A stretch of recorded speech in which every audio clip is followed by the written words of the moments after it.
iqiniso lohlala liyiqiniso njalo awukwazi ukulelela into utshala ubhatata bezohola ubhotshisi bakuthi thina sasikhuluma into eyayiqondile nje angikho-ke lapho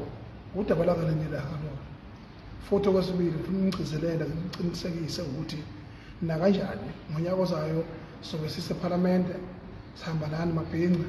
futhi siphethele ilizwe laseNingizimu Afrika silivuluvaya silisala kufanele nokuthi liye khona imigodoyi izophuma ithanda ingathandi izintsha ziyokhonkotha phandle ithanda ingathandi umuntu ophethe njengamanje umongameli wamabhinqa ungizwe umlando kwamchulu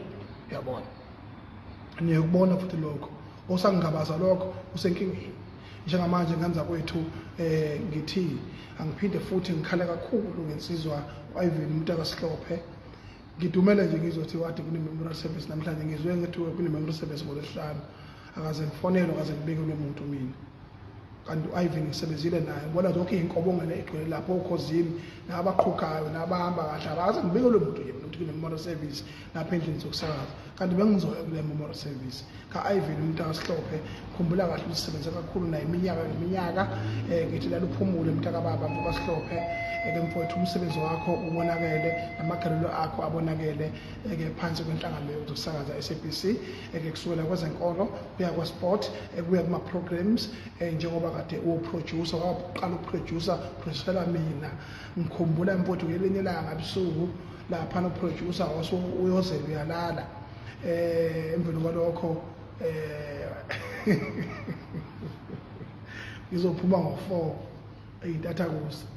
emveni kwalokho avela nganyonyoba ngakushiyulele phansi kwamadeski lapho wavuswa yibo uTumba Mhlaba lapha-ke ngo-6 ekuseni bengakuboni ngoba bafike basakaze bayeka bathi bayabona bathi yini lento ikhwasha kwayimabe ukuthi bakuvusa-ke mfowethu-ke ngithi umphefumulo akasathi ungalala ngokuthula uyibekile into ngebandla oyihlo nokhokho bakho bakwemukele bangabheki ububi bakho kodwa babheke ukukhala kwethu nemisebenzi yakhe emihle eyenzileyo phansi komthunzi welanga ngiyabonga ngiphinde-ke nganza kwethu-ke isizathu esikhulu sokuthi-ke futhi-ke ngingene kulo live omfishane kakhulu ongeze kuba mude ukuthi njengoba sesikhululekile njengamanje kuningi esifanele sikwenze oqala nje sengibathintile abanga-multi choice njengoba bathi ayikhale zakhala bajabula badla kwenzeka yonke into ababeyifisa bona batrenda benza yonke into kodwa thina njengabanikazi bakayikhale singamaphencaza sithule lutho ngimthintile kumfoka Dlamini ngamthinta u-CEO wakhona sobonana nabo maduze manje ngoba bangethembisa ngesikhathi siyakubona ukuthi njengoba bethe cha akulinde kuphela icala kodwa bona balilindanga icala ukuthi lize liphele baqhubeka kanye nempilo bajabula kwamnandi ukukhombisa ukusobala-ke ukuthi ukhona owenziwe isilima phakathi kwethu nabo ngaphinde-ke nganza kwethu-ke ngithi-ke sobonana nabo maduzane bekwazi ukuthi bawaholela amabhinqa ngemisebenzi yawo emihle abayenzile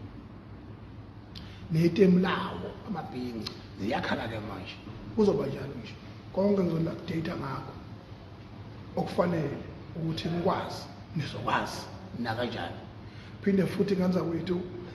uzokhumbula ukuthi uhlelo ley'cathulo zamabhinqa engisanda kuliveza kuyi-pipeline luzoba khona maduzane